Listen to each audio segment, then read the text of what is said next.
Kitab Nabi Yehezkiel. Yehezkiel adalah seorang imam yang hidup di Yerusalem di masa penyerangan pertama Babel atas Yerusalem.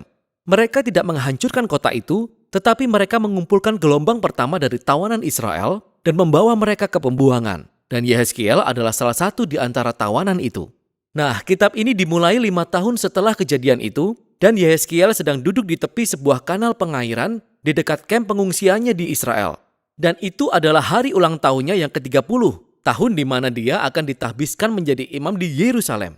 Tapi kemudian tiba-tiba Yehezkiel mendapat sebuah penglihatan. Dia melihat awan badai mendekat dan di dalam awan tersebut ada 4 makhluk aneh yang memiliki sayap terentang dan saling bersentuhan.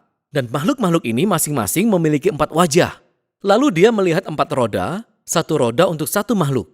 Dan kemudian dia melihat bahwa sayap-sayap para makhluk itu menopang bentangan yang berkilauan.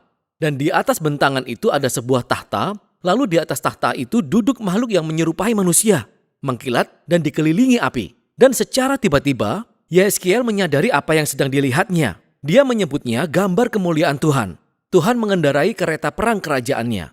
Nah, kata kemuliaan dalam bahasa Ibrani disebut kavod, yang artinya adalah berat atau penting. Para penulis Alkitab menggunakan kata ini untuk menggambarkan penampilan fisik dan perwujudan signifikansi Allah saat dia datang secara pribadi. Gambaran-gambaran dalam penglihatan ini sangat mirip dengan apa yang terjadi ketika Allah menampakkan diri di Gunung Sinai di dalam kitab Keluaran.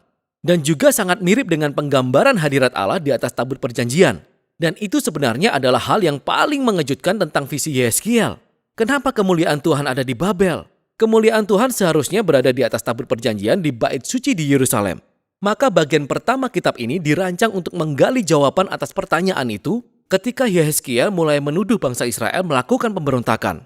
Jadi Allah pertama-tama berbicara kepada Yehezkiel dari tahta keretanya. Dan Allah menugaskan Yehezkiel untuk menjadi nabi.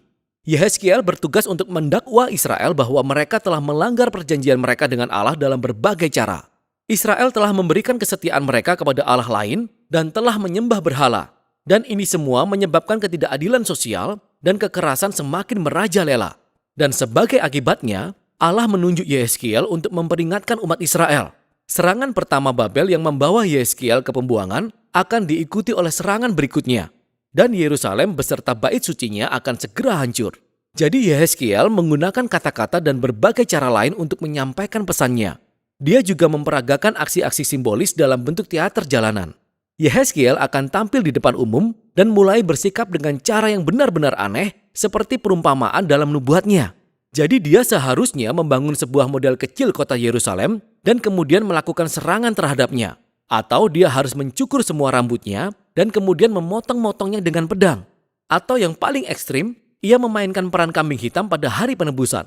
Dan dia akan berbaring miring selama lebih dari setahun sambil makan makanan yang dimasak di atas kotoran sebagai simbol makanan najis yang harus dimakan umat Israel selama pengepungan Yerusalem. Dan mungkin yang paling menyedihkan adalah kabar buruk yang Allah berikan kepada Yehezkiel bahwa tidak akan ada seorang pun yang mau mendengarkannya. Israel akan menolaknya karena mereka suka memberontak dan keras hati.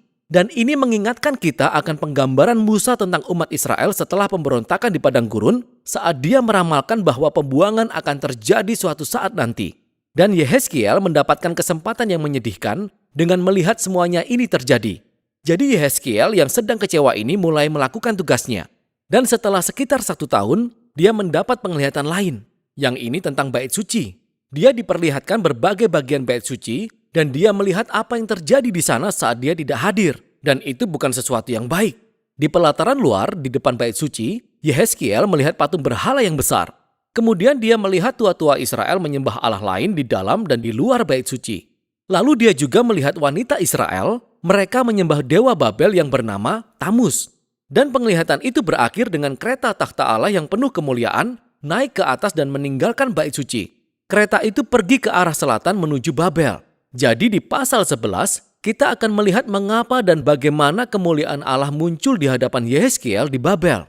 Penyembahan berhala oleh bangsa Israel dan pelanggaran perjanjian mereka sudah sangat parah dan menyinggung hati Allah sehingga ia meninggalkan bait suci. Umat Israel telah membuat Allah menjauh sehingga ia menyerahkan mereka kepada kehancuran. Namun Allah tidak mengabaikan umatnya. Sebaliknya, ia pergi ke pembuangan bersama umatnya. Lalu di bagian akhir dari penglihatan ini, yaitu di pasal 11, Allah berjanji bahwa Dia akan mengembalikan sisa-sisa bangsa Israel ke tanah perjanjian.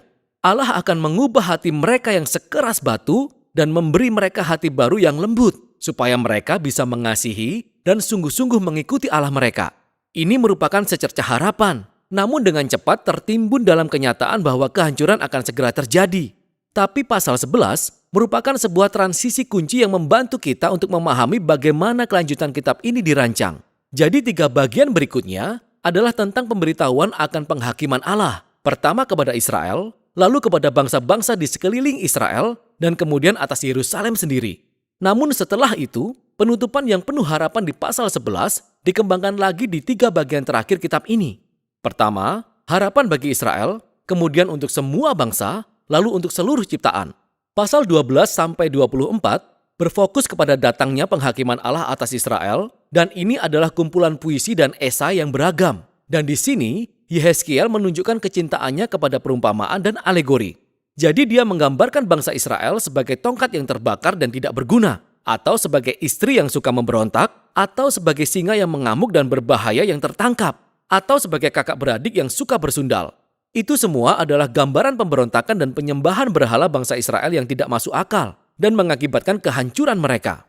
Di bagian ini, Yehezkiel juga bertindak seperti seorang pengacara. Dia mulai mengajukan argumennya terhadap kasus ini, bahwa pertama-tama, kehancuran Yerusalem sudah selayaknya terjadi setelah adanya pelanggaran terhadap hukum Taurat yang terjadi selama berabad-abad. Dan bahwa sekalipun orang-orang benar di dunia ini seperti Nuh, Daniel, atau Ayub masih hidup dan berdoa supaya Allah mengampuni Israel, Allah tidak akan berkenan kepada doa-doa mereka. Semuanya sudah terlambat. Jadi kebajikan Allah justru menuntut supaya Dia mendatangkan keadilan atas generasi bangsa Israel ini. Pembuangan itu tak terhindarkan lagi. Mereka sudah sangat keterlaluan. Setelah ini, Yehezkiel berfokus pada bangsa-bangsa di sekeliling Israel, dan kemudian pada 2 negara paling kuat di wilayah ini, Mesir dan kemudian Tirus. Israel telah bersekutu dengan bangsa-bangsa ini dan mengadopsi dewa-dewa dan berhala mereka. Maka Allah mendakwa raja-raja Tirus dan Mesir karena dengan sombong melihat diri mereka sendiri sebagai Tuhan yang bisa menentukan yang benar dan yang salah sesuai pengertian mereka sendiri.